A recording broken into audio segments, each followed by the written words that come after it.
Hello les amis, je vous retrouve pour une nouvelle vidéo sur le football anglais et la Première Ligue et je vais vous présenter le match Tottenham contre Crystal Palace. C'est un match qui a lieu ce dimanche 11 mai 2025 à 15h15 pour le compte de la 36e journée du championnat d'Angleterre Première Ligue saison 2024-2025. Alors Tottenham c'est le 16e du classement qui reçoit Crystal Palace le 12e. Dans cette vidéo on va revenir sur le classement de la Première Ligue avec les statistiques des deux équipes. On verra aussi le classement des meilleurs marqueurs et des meilleurs passeurs toujours en Première Ligue. Puis on enchaînera par les 10 derniers résultats toutes compétitions confondues et les stats de Tottenham et de Crystal Palace qui nous permettra d'avoir une idée et une tendance à cette rencontre. Et donc au classement, Tottenham est très mal classé, ils sont 16e avec 38 points en 35 matchs, 11 victoires, 5 nuls, 19 défaites, 63 buts marqués, 57 encaissés, puis 6 de différence de but. Mais ils sont très mal classés avec un goal average positif. C'est quand même très étrange d'être aussi bas dans le classement. Après, quoi qu'il arrive, il reste 3 matchs à jouer, 9 points possibles, ils sont sûrs de se maintenir.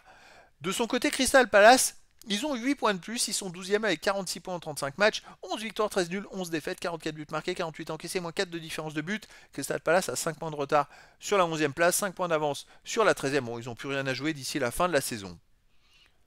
Au niveau des meilleurs marqueurs, pour Crystal Palace, il y a en 10e position Jean-Philippe Mateta qui en est à 14 buts et pour Tottenham le meilleur. Et 15e, c'est Johnson avec 11 buts. Pour le classement des meilleurs passeurs, en 5e position ex aequo, il y a Son de Tottenham avec 9 passes décisives et pour Crystal Palace le meilleur. Et 8e ex aequo, c'est Eze avec 8 passes décisives. Les 10 derniers résultats, toutes compétitions confondues, Tottenham, 4 victoires de nul, 4 défaites, 15 buts marqués, 16 buts encaissés, moins de différence de but. Ils ont joué ce jeudi, les amis Tottenham, à l'extérieur à Bodo Glimt en demi-finale retour de la Ligue Europa. Ils ont gagné 2-0 à l'extérieur après l'avoir remporté 3-1 au match aller.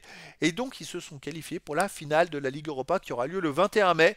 C'est leur seul moyen d'aller en Coupe d'Europe la saison prochaine, de gagner la Ligue Europa. Ça sera face à Manchester United, la finale.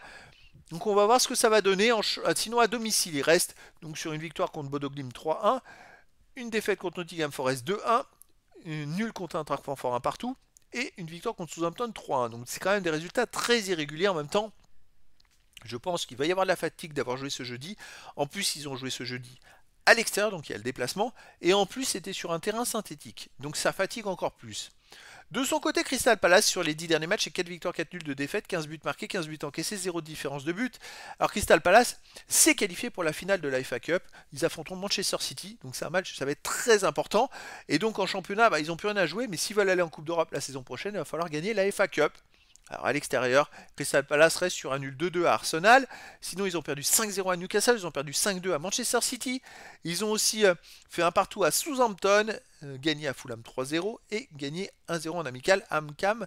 Donc voilà, des résultats alternatifs. Je ne sais pas ce qui s'est passé à Newcastle et Manchester City, ils ont complètement raté les 4 jours.